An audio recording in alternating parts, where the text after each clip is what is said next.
numéro 3, deuxième point. Oui. C'est peut-être un peu simple. Il fallait le trouver. Et puis, je ferai des romans, des pièces de théâtre. Je sens que je peux tout faire. Mais crever de faim. Ça me donnera des idées. Je ferai un roman sur papa. On se tordra. Tiens, cette fois, je vais me fâcher. C'est fou ce que tu peux être chic, maman. Qu'est-ce qui te prend? Tiens, c'est sur toi que je ferai un roman. On ne se tordra pas. On aura envie de pleurer. Ah, tu es fou, je crois. Mais non, tu es là à défendre papa comme si... Comme si quoi? Tu es heureuse dans la vie, maman. Naturellement, je suis heureuse. Non. Mais le chagrin que tu me fais, hein? Oh, je t'en prie, pas à moi, le chagrin que je te fais. Tu t'en ferais mourir. Ah, tu vois ça comme ça, toi? Oui, je vois ça comme ça, moi. Tiens, j'ai trouvé. Oh, ça y est, j'ai trouvé pourquoi je suis comme ça avec papa. Pourquoi tout ce qu'il me dit, je m'en fiche. Pourquoi ça ne peut pas aller, lui et moi? C'est parce qu'il ne te rend pas heureuse. Essai, madame F. Francis, monsieur Marais, première fois.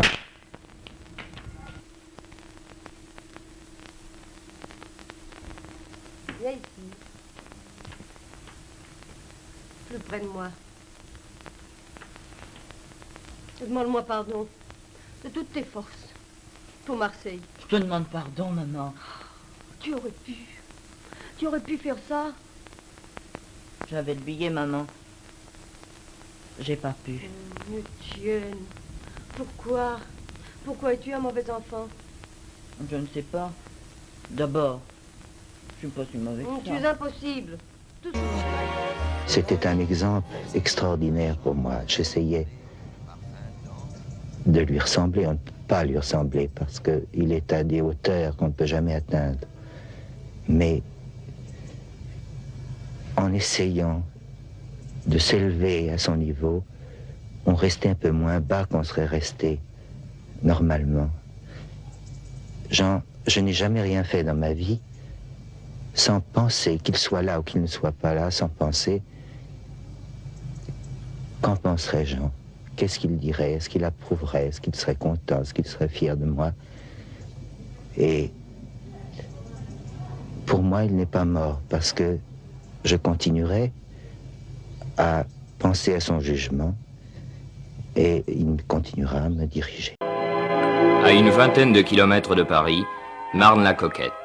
Loin du bruit, mais très près de la nature, c'est là que vit Jean Marais.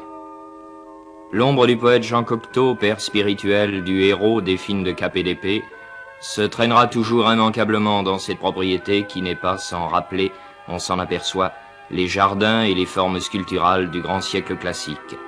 On voit survivre ici une sorte de raffinement, artistique sans doute, mais aussi particulier. Et cependant, cet aspect de Jean Marais est en contradiction avec l'autre qui nous intéresse, l'intrépidité.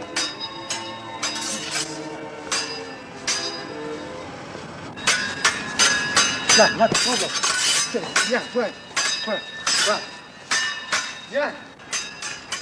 Viens, voilà, très bien, viens. Viens.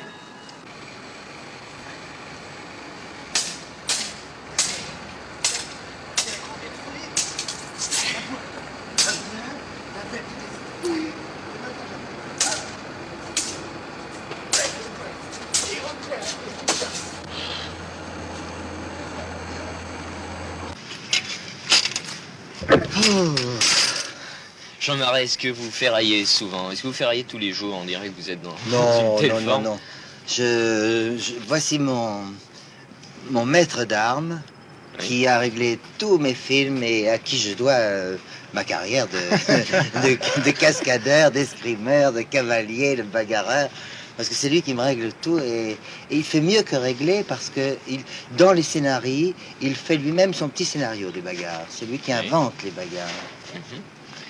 Et quelles sont les épées que vous utilisez là? Ah ben, ça dépend. Ceci, ce sont des croisettes. C'est époque Louis XI. Après, avant, nous avons commencé à faire du bâton, puis de la rapière, époque Louis XIII.